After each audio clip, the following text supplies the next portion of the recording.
আসসালামু আলাইকুম বন্ধুরা। তো আমি আজকে হয়েছে ধনিয়া লাগাবো আর হয়েছে পালং শাক।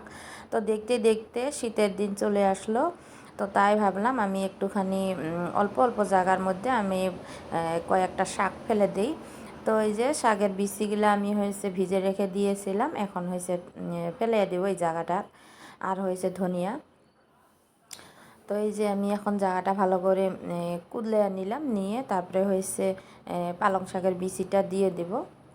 তো অল্পখানি জায়গার মধ্যে আমি দিয়ে দেখব বিচিটা ভালো জ্বালায় না নাই। তো যদি ভালোভাবে জ্বালায় তো তারপরে হয়েছে আরও লাগে দিব। এখন হয়েছে আমি যে এরকম দুইটা প্লাস্টিকের গাবলা নিয়েছি। তো এই গাবলা দুইটাতে আমি এই যে ধনিয়াগুলো দিয়ে দিলাম, দিয়ে যে উপর দিকে আমি মাটি দিয়ে দিলাম। তো এইভাবে দুইটা গাবলাতে আমি দিয়ে দিব, দিয়ে পানি দিয়ে দিব।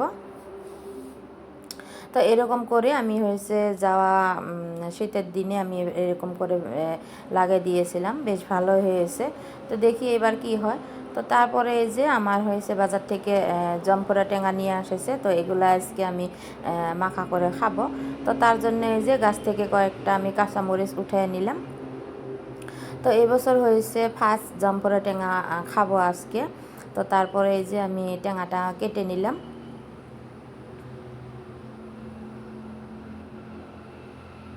তো কারা কারা জাম্পুরা টেঙা খেতে ভালোবাসেন অবশ্যই কমেন্ট করে জানাবেন।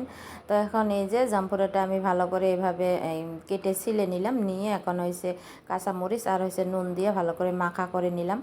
তো এখন এই যে সবাই মিলে খেয়ে নিব। তো প্রথমে আমি খেয়ে নিলাম। তো আজকের মতো এই পর্যন্তই।